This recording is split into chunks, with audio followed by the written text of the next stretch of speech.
S55 BMW M3 full track car with the S54 swap from a 2003. Engine was just rebuilt 2 months ago.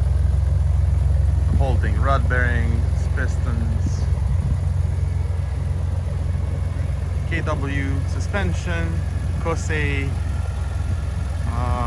2 sets of wheels with brand new Continentals, one set with Kenda full track tires, roll cage, new seats, carbon fiber, DTM rear wing, all weight reduction, ready for the track.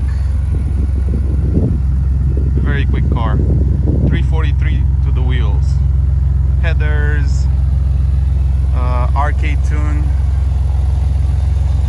new seats, new seat belts, dimmer wheel shifter, NRG steering wheel with quick release, gauges, no lights on, no warning messages, fire extinguisher, clutches and helmets.